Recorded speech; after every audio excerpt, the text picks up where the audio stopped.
Hello दोस्तों, मैं आशीष तिवारी आप सभी का स्वागत करता हूं हमारे यूट्यूब चैनल आपको ज्ञान तक पर।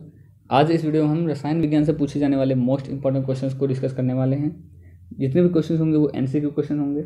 ये वीडियो का तीसरा पार्ट है, बाकी के जो पार्ट है वो चैनल के प्लेलिस्ट में आपको मिलते रहेंगे। ठीक है, तो इसका जो टॉपिक है वो है रेडियो सक्रियता। अगर आप हमारे फेसबुक, इंस्टाग्राम या टेलीग्राम पेज से जुड़ना चाहते हैं तो उसका लिंक डिस्क्रिप्शन में दिया हुआ है, वहाँ पर जाकर आप लाइक एंड फॉलो कर सकते हैं।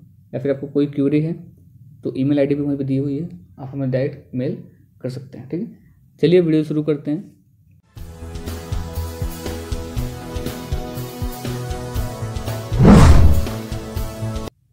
तो हमारा पहला प्रश्न है कि रेडियो धर्मिता की खोज किसने की थी। ये एसएससी 2014-2015 के एग्जाम में पूछा गया क्वेश्चन है। इसमें 4 ऑप्शन आपको स्क्रीन पर दिख रहे होंगे। पहला है रदरफोर्ड, दूसरा है हेनरी बेक्वेरेल, तीसरा है रोएंटजन एंड चौथा है आइंस्टीन। ठीक है, इसमें जो सही आंसर हो जाएगा हमारा वो है हेनरी बेक्वेरेल। ठीक है, यानी दूसरा वाला ऑप्शन आपका सही रहेगा अगर दूसरा आपने आंसर लिखा है। चलिए इसको डिटेल में समझते हैं। तो हेनरी जो है ये 15 दिसंबर 1852 को जो है एक फ्रांसीसी वैज्ञानिक थे। इनका जन्म फ्रांस में हुआ था और नोबेल पुरस्कार विजेता थे। ठीक है, जिनके 1903 में भौतिक नोबेल पुरस्कार इनको दिया गया था। चलिए बात कर लेते हैं अपने अगले प्रश्न की। अगला प्रश्न हमारा दिया हुआ है कि रेडियो सक्रियता किसका गुण है। ठीक है, 4 ऑप्शन आपको दिए हुए हैं, इलेक्ट्रॉन का, प्रोटॉन का, न्यूट्रॉन का या नाभिक का। इसका जो सही आंसर हो जाएगा वो है हमारा नाभिक का।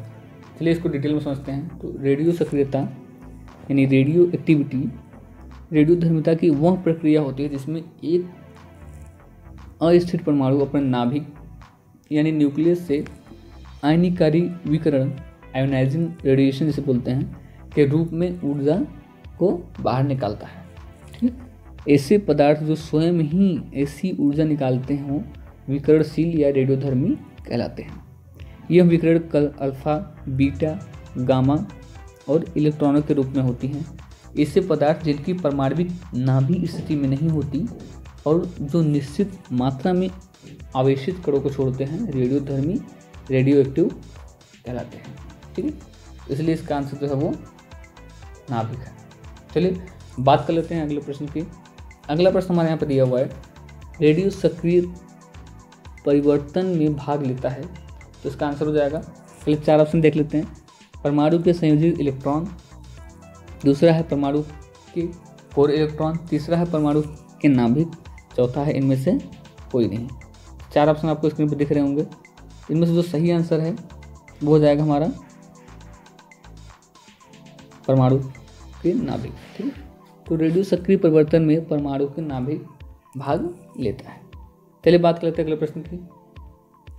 अगला प्रश्न शुरू करें उससे पहले आपसे रिक्वेस्ट है, अगर आप चैनल पर नए हैं या वीडियो को पहली बार देख रहे हैं तो चैनल को सब्सक्राइब करें, बेल आइकन को दबाएं जिससे आने वाली वीडियो का नोटिफिकेशन आपको पहले मिलती रहे। ठीक है, और अगर आप हमारे फेसबुक, इंस्टाग्राम या टेलीग्राम पेज से जुड़ना चाहते हैं उसका लिंक डिस्क्रिप्शन में है, वहाँ से जाके आप लाइक एंड फॉलो कर सकते हैं, या आप डायरेक्ट सर्च बॉक्स में जाके आपको ज्ञान तक सर्च करेंगे तो वहाँ से आप हमारे चैनल को देख पाएंगे। ठीक है, चलिए बात कर लेते हैं अगले प्रश्न की। अगला प्रश्न हमारा दिया हुआ है, किसी भी परमाणु के स्थायी नाभिक में इलेक्ट्रॉनों की संख्या होती है। तो इसमें 4 ऑप्शन दिए हुए हैं, न्यूट्रॉन की संख्या के बराबर, न्यूट्रॉन की संख्या से अधिक, न्यूट्रॉन की संख्या से कम या इनमें से कोई नहीं। तो इसमें जो सही ऑप्शन हो जाएगा वो हमारा हो जाएगा न्यूट्रॉन की संख्या से कम। यानी किसी भी परमाणु के स्थायी नाभिक में प्रोटॉन की संख्या न्यूट्रॉन की संख्या से कम होती है, ये आपको याद रखना है। कई बार वैसे बेसिक से क्वेश्चन है और एग्जाम में कोई पूछ लेते हैं। ठीक है, चलिए बात कर लेते हैं अगले प्रश्न की। अगला प्रश्न हमारा इंपॉर्टेंट है, रेडियो धर्मिता का यूनिट क्या है। ये कई बार पूछा गया है, ये एसएससी 2013 के एग्जाम में पूछा गया था कि इस रेडियो धर्मिता की यूनिट क्या है। तो इसमें ऑप्शन देखे एंगस्ट्रॉम, कैंडेला, फर्मी और क्यूरी। इसका जो सही आंसर हो जाएगा हमारा वो है क्यूरी। ठीक है, चलिए बात करते हैं अगले प्रश्न की। अगला प्रश्न हमारा दिया हुआ है कि रेडियो धर्मी तत्व किसका उत्सर्जन करती हैं। ये एसएससी 2013 के एग्जाम में पूछा गया है।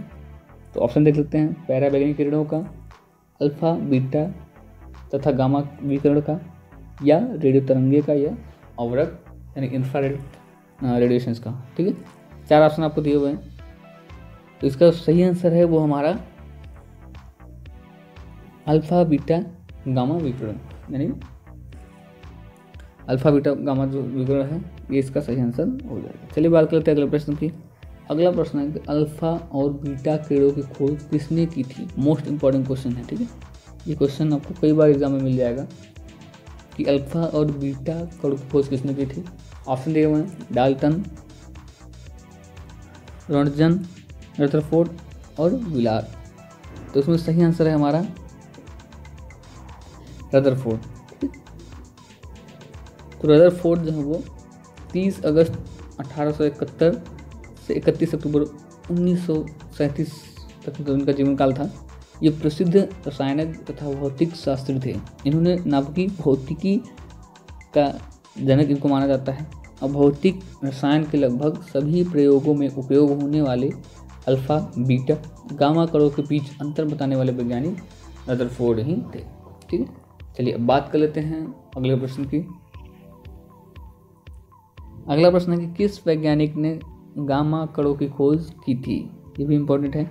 ऑप्शन देख लेते हैं विलार्ड, रदरफोर्ड, रोंटजन या डाल्टन। 4 ऑप्शन यहाँ पर दिए हुए हैं। तो इसका सही ऑप्शन हो जाएगा वो है हमारा रदरफोर्ड। जैसे कि मैंने पहले बताया कि रदरफोर्ड ने अल्फा बीटा और गामा कणों की खोज की थी। ठीक है, ये आपको याद रखना है। और फिर बेसिक क्वेश्चन है, लेकिन मोस्टली ये क्वेश्चन एग्जाम्स में पूछ लेते हैं कभी कभी। चलिए बात कर लेते हैं अगले प्रश्न की। अगला प्रश्न हमारा दिया हुआ है कि निम्न में से कौन रेडियो सक्रिय किरण हीलियम नाभिक के समकक्ष होता है। अल्फा कण, बीटा कण, गामा कण या इनमें से कोई नहीं। 4 ऑप्शन आपको स्क्रीन पर दिए हुए हैं। इसका सही आंसर हो जाएगा वो है हमारा अल्फा किरण। ठीक है,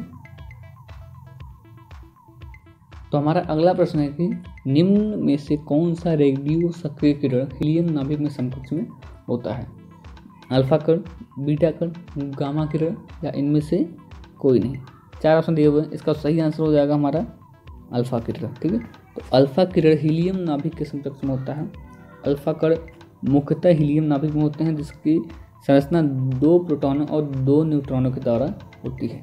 रेडियो धर्मिता में ये कण नाभिक के उत्सर्जित होने से बनते हैं। चलिए बात करते हैं अगले और आखिरी प्रश्न की। तो हमारा आखिरी प्रश्न है नाभिक से निकलने वाली विकिरण में किसकी वेधन क्षमता सर्वाधिक होती है। अल्फा किरण, गामा किरण, बीटा किरण या इनमें से कोई नहीं। 4 ऑप्शन आपको स्क्रीन पर दिए हुए हैं। तो इसका सही आंसर हो जाएगा वो है गामा किरण में। तो इस प्रक्रिया में गामा 6 यानी गामा डीके होता है। अपने ऊंचे ऊर्जा स्तर के कारण जैविक कोशिका द्वारा शोक ले जाने पर अत्यंत नुकसान इसमें पहुंचता है और गामा किरण नाभिक से अल्फा और बीटा कणों को बाहर निकालता है।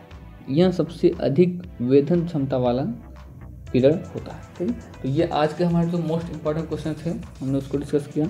मिलते हैं आपसे अगले वीडियो में। Thanks for watching.